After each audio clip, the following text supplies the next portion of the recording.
আসসালামু আলাইকুম সবাইকে। নবম দশম শ্রেণীর বিষয়ভিত্তিক অধ্যায় বিশ্লেষণে রসায়নের আরেকটা ক্লাসে সবাইকে অনেক অনেক স্বাগতম। আমরা আজকে যে অধ্যায়টা চুলচেরা বিশ্লেষণ করতে চলেছি সেটা হচ্ছে আমাদের অধ্যায় 4 এবং আমাদের সিওর সিকিউ টাইপের দ্বিতীয় অধ্যায়। প্রথম ছিল হচ্ছে পদার্থের গঠন, যেটা 3 নম্বর চ্যাপ্টার সেটা, এবং তারপরেই চলে আসে সিওর সিকিউ টাইপের আরেকটা চ্যাপ্টার, সেটা হচ্ছে অধ্যায় 4, যেটার নাম হচ্ছে আমাদের পর্যায় সারণী। ভিভিআইপি দিতে পারো, এমন কোনো একটা সিঙ্গেল এক্সাম নাই যেখানে এই চ্যাপ্টারটা থাকলে সেখান থেকে কোয়েশ্চেনাইজ হবে না। ওকে, এবং এই আজকের লেকচারটা থেকে তুমি যেমন একটা উইথ পিডিএফ, মানে একটা সিম্পল কনসাইজড ম্যাটেরিয়াল পেয়ে যাবা, যে ম্যাটেরিয়ালটার মধ্যে তোমাকে সিকিউ দেওয়া, এমসিকিউ দেওয়া, এসকিউ দেওয়া, ইনক্লুডিং থিওরি দেওয়া, কী পড়তে হবে, কীভাবে পড়তে হবে সেটা আমি এখানে বলে দিব, এবং আমি তোমাকে আজকে সেই খাজানাটাও দেখাই দিব যেখানকার মধ্যে তুমি সম্পূর্ণ ফ্রিতে এই অধ্যায়ের প্রিপারেশন নিতে পারবা। ওকে, সো তাহলে এই পুরো সিরিজটা ইনশাল্লাহ তোমাদের অনেক বেশি উপকারে আসবে। এটা পুরো প্লেলিস্ট আকারে আমাদের চ্যানেলের মধ্যে তুমি পেয়ে যাচ্ছ। যে কোনো সময়ে ঝটপট প্রিপারেশন নেওয়ার জন্য তোমার বেসিক কন্টেন্ট প্ল্যান হওয়া উচিত নোট সহ ক্লাসটা কমপ্লিট করা। এটা হচ্ছে একেবারে সম্পূর্ণ একেবারে মানে ওয়েল ডিফাইন্ড যে প্রসিজিওরটা, সেটা নোট সহ ক্লাস কমপ্লিট করা, এরপরে তার যে পিডিএফ সেটাকে প্র্যাকটিস করা, তারপরে তার উপরে পারলে একটা এক্সাম দেওয়া, এবং পরবর্তীতে একবার জাস্ট রিভিশন করা। এখন বলতে পারো জাস্ট ইন কেস যদি দেখা যায় যে ভাইয়া আমার কাছে সময়টা খুব স্বল্প, আমি পারতেছি না করতে, তাহলে কি করব? তাহলে আমি বলবো যে ফার্স্ট 2টা স্টেপ মাস্ট কমপ্লিট করা, অ্যাটলিস্ট ক্লাস কমপ্লিট করা, তারপরে পিডিএফটা প্র্যাকটিস করা। তো পিডিএফটা তুমি ডিরেক্ট যে ইনস্ট্রাকশনটা দেওয়া আছে ডেসক্রিপশন বা কমেন্ট বক্সে, সেটা ফলো করলে ইনশাল্লাহ পেয়ে যাবা। সো পিডিএফটা তোমরা নিয়ে নিও, এবং এসএসসি 27-28 ব্যাচের জন্য এই জিনিসটা খুবই খুবই গুরুত্বপূর্ণ হতে চলেছে, কারণ তাদের এই সময়ে এই সকল কন্টেন্টগুলো সব থেকে বেশি দরকারি। ওকে, আচ্ছা, সো তুমি যে কাজটা করবা সেটা হচ্ছে ভিডিওটা পছন্দ হলে অবশ্যই লাইক দিবা, এবং নিজের প্রোফাইলে শেয়ার করে রাখতে পারো ফ্রেন্ডদের, তাতে তোমার ফ্রেন্ডরা জানতে পারবে। যেটা যদিও তোমার মেন কনসার্ন না, মেন কনসার্ন হচ্ছে আমরা আসলে অনেক বেশি মোটিভেটেড হবো বা উৎসাহিত হবো আরও বেশি এই ধরনের কন্টেন্ট তোমার সামনে উপস্থিত করার জন্য। ওকে, আচ্ছা, সো আমি যেটা বললাম তোমার জন্য একটা বেস্ট অ্যাপ্রোচ হয় হচ্ছে এই সাজেশনটা কমপ্লিট করার আগে ফুলবাবুর মতন সম্পূর্ণ ফ্রিতে জাস্ট হচ্ছে যে শুধু এর কথা বলতেছি এমন না, দাঁড়াও, সম্পূর্ণ ফ্রিতে আমাদের এখান থেকে যদি চলে আসো তুমি ইনফিনিটি স্কুল, এই ইনফিনিটি স্কুলের মধ্যে যদি আসলা, ইনফিনিটি স্কুল এটার প্লেলিস্টের ভিতরে যাবা, প্লেলিস্টটাতে একটু স্ক্রল করবা, একটু স্ক্রল করলে তুমি দেখতে পাবা আমাদের কেমিস্ট্রির আলটিমেট অনশট দেওয়া, দেখো 26, 27, 28 সবার জন্য কেমিস্ট্রি আলটিমেট অনশট দেওয়া। আর আমি কোন চ্যাপ্টারটা পড়াইতেছিলাম এখানে, এই বাবা এত কথা কেন, এটা কে রে, এর কে আসলে, আচ্ছা তুই শোন না একটু। ওকে, এই যে দেখো পর্যায় সারণী, সেকেন্ড চ্যাপ্টারেই দেওয়া আছে পর্যায় সারণী, ক্লাসটার ভিতরে আসো, পর্যায় সারণীর মধ্যে এই চুলের ওই অবস্থা কেন। ওকে, এনিওয়েজ পর্যায় সারণীর ভিতরে মানে পুরাটা A to Z একেবারে বলে দেওয়া হয়েছে, বুঝছো? সব তোমার যতটুকু লাগে, এটা অলরেডি 19কে মানুষজন দেখছে, এবং তুমি এই যে দেখো এখানে কি লিখছে, ও ছেলে লিখছে, এরকম করে প্রতিটা অধ্যায় বুঝতে পারলে প্রাইভেট পড়ার দরকার নেই। যাক, এই যে কমেন্টগুলো অবশ্যই আমাদেরকে অনেক বেশি উৎসাহিত করে। ওকে, সো আরেকজন লিখছে স্যারের হেয়ার, এটা উৎসাহিত করে না অবশ্যই। এনিওয়েজ তুমি দেখো এখানে সবটা কিছু দিয়ে দেওয়া আছে, বলে দেওয়া আছে কিভাবে কাজ করতে হবে না করতে হবে। ওকে, আচ্ছা, এই রিলেটেড কথাবার্তা আমরা এখন বলবো।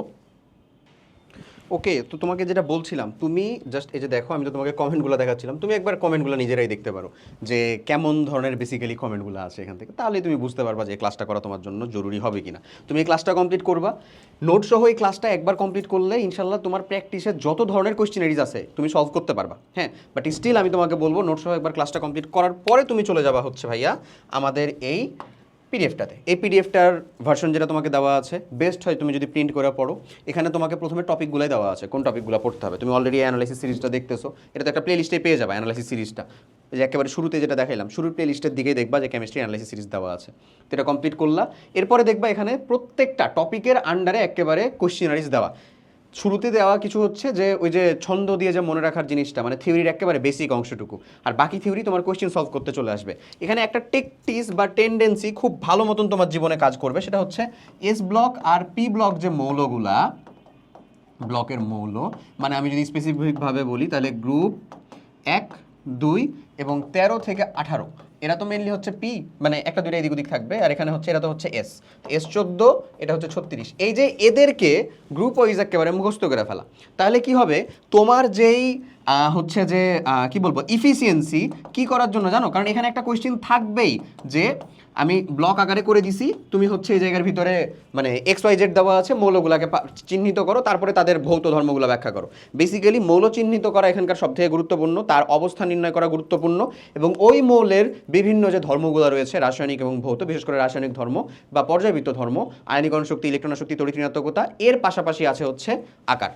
এগুলা হচ্ছে গুরুত্বপূর্ণ।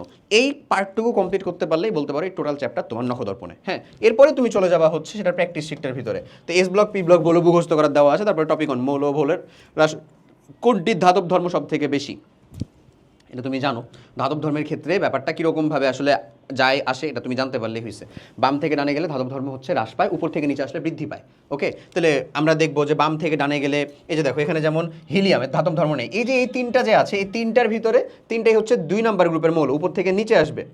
তো নিচে যে সব বেশি থাকবে সেই তারই ধাতব ধর্ম বেশি, যেটা স্ট্রনশিয়াম। দেখো উত্তর খ।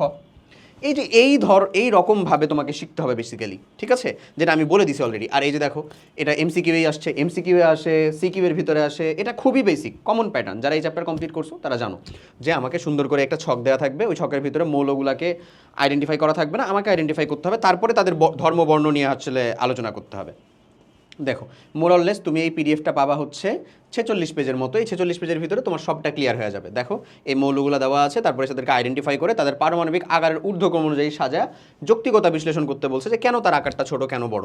দেখো গ্রুপ দেওয়া, তার মৌলগুলোকে আইডেন্টিফাই করতে হবে। এই যে এই জিনিসগুলো, এটাই হচ্ছে তোমার সেই এই চ্যাপ্টারের উপরে তোমার কতটুকু দক্ষতা আছে সেটা বোঝানোর একমাত্র টেন্ডেন্সি।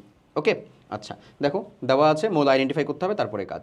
মৌল আইডেন্টিফাই করতে হবে, তারপরে কাজ। এই যে নিচে আসো, মৌল আইডেন্টিফাই করতে হবে, তাছাড়া তুমি কমপ্লিটই করতে পারবে না।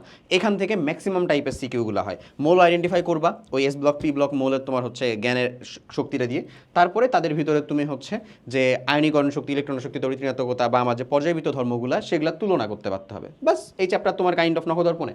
ওকে, বলতে যতটা সহজ লাগলো অবশ্যই ততটাই সহজ তোমার জন্য না, তোমাকে একটু হার্ডওয়ার্ক করতে হবে। ক্লাস দেখাই দিছি, প্র্যাকটিস শিট দেখাই দিছি, জাস্ট এইটুকু কাজ। আর যারা চিন্তা করতেছো যে না আমি আরও বেশি প্রিমিয়াম লেভেল আর কি জিনিসটাকে শেষ করব, প্রিমিয়াম কন্টেন্ট দিয়ে শেষ করব, তারা 27 ব্যাচ আমাদের এসএসসি 27-এর জন্য যে LRB programme, last short revision programme, সেটাতে যুক্ত হতে পারো। লাস্ট শর্ট রিভিশন প্রোগ্রামে যেমন আমরা পড়াইছি তার থেকে আরও বেটার করে, আরও বেশি কোয়েশ্চেন সলভ করে ওখানে পড়ানো আছে। ওকে, এবং এর সাথে সাথে মানে ক্লাস দেখলেই তো বুঝতে পারবা যে আমরা প্রিমিয়ামে কীরকমভাবে তাহলে পড়াচ্ছি। এর সাথে সাথে হচ্ছে যারা এসএসসি 28 বা আমাদের একাডেমিকে আসো তারা ক্যাপ কমপ্লিট করতে পারো, ক্যাপ কমপ্লিট করে ইনশাল্লাহ হচ্ছে হয়ে যাবে। ওকে, এই আচ্ছা মানে কমপ্লিট একাডেমিক প্রোগ্রামে এই চ্যাপ্টারগুলো আমারই নেওয়া, বুঝতে পারছো? এই যে আগাবা দেখো, তারপরে তোমার প্রত্যেকটা টপিক ওয়াইজ আলাদা আলাদা দেওয়া আছে, টপিক ওয়াইজ আলাদা আলাদা সব কিছু দেওয়া, তুমি সবগুলোকে ঠিকঠাক মতনভাবে কমপ্লিট করবা, ডান করবা। দেখো সবটা দেওয়া ডান, আশা করি বুঝাইতে পারছি। প্রত্যেকটা তোমার এখান থেকে সিকিউ, এমসিকিউ, এসকিউ কোয়েশ্চেন সবগুলো হয়ে যাবে। আমি ইচ্ছা করে আর খুব বেশি মানে ধরে ধরে আগাচ্ছি না, কারণ কন্টেন্টটা তো তোমাকে সম্পূর্ণ ওই যে ইনস্ট্রাকশন আছে নিচে দেখবা তুমি ডেসক্রিপশন ও কমেন্ট বক্সে, সেটা দেখলেই হয়ে যাবে। তোমার তো আর আলাদা করে মানে চিন্তা করা লাগবে না এটা নিয়ে জাস্ট এটা তুমি সুন্দর মতন কপি করবা, কপি করে ডাউনলোড করে নিজের মতন করে প্রিপারেশন নিবা, এবং প্রিপারেশন নেওয়ার আগে ওই ক্লাসটা অবশ্যই দেখে ফেলবা। আর যারা প্রিমিয়াম ব্যাচে যুক্ত হতে চাচ্ছ তারা ওই নিচের ডেসক্রিপশন বা কমেন্ট বক্সের ডিরেক্ট লিঙ্ক থেকে তুমি মানে যে ইনস্ট্রাকশন দেওয়া আছে, যে ডিসকাউন্ট কুপনের কথা বলা আছে সেটা ইউজ করতে পারো। ইউজ করলে তুমি ভালো একটা ডিসকাউন্ট পেয়ে যাবা। ওকে, আচ্ছা দেখো আবার এমসিকিউ আসছে। তো এই জিনিসগুলো আমি প্রত্যেকটাই ক্লাসের ভিতরে খুব ভালো করে বুঝাইছি, বুঝছো, পড়াইছি বা শিখাইছি। সো এখানে আলাদা করে আসলে তোমাদের খুব বেশি সময় নেওয়ার দরকার নেই। আমি তোমাকে পিডিএফটা সম্পর্কে ধারণা দিচ্ছিলাম, কতটুকু পরিমাণ পড়তে হবে, কী পড়তে হবে সেটা সম্পর্কে আর কি বুঝাচ্ছিলাম। তো এটা আশা করি তুমি দেখতে পারছো বা বুঝতে পারছো। ইলেকট্রন বিন্যাসের কিছু ব্যতিক্রমের নীতি আছে এখানে, সেটাও থাকবে। তারপরে শুরু হয়ে যায় এসকিউ পার্ট। এসকিউ পার্ট শুরু হচ্ছে এক্স্যাক্টলি আমাদের একেবারে 3 পেজের এসকিউ পার্ট আছে। এসকিউ পার্টগুলো পড়ে ফেললে তোমার এই চ্যাপ্টারের মধ্যে আর বাদ দেওয়ার মতন কিছুই নেই, সবই তোমার জন্য ডান। ওকে, আর কিছু প্র্যাকটিস কোয়েশ্চেন, এই তো আশা করি বুঝাইতে পারছি। সো কন্টেন্টটাকে ডাউনলোড করো, সবাই কন্টেন্টটা ডাউনলোড করে পড়ো ভালো মতন। ওকে, যেরকমভাবে পড়তে বললাম চ্যাপ্টার ওয়াইজ অ্যানালাইসিস সিরিজটা থেকে আশা করি তোমরা খুব বেশি ভালো মতন উপকৃত হচ্ছ বা উপকার পাচ্ছ। উপকার পাইলে অবশ্যই কমেন্ট করে জানাও, আর কী ধরনের তুমি একাডেমিক প্রবলেম ফেস করতেছো সেটাও কমেন্ট করে জানাও। ইনশাল্লাহ আমরা সেটাকে সলভ করার চেষ্টা করব। সবাই অনেক অনেক ভালো থাকো, দেখা হবে নেক্সট চ্যাপ্টার অ্যানালাইসিস ভিডিওটাতে। টিল দেন আল্লাহ হাফেজ, আসসালামু আলাইকুম।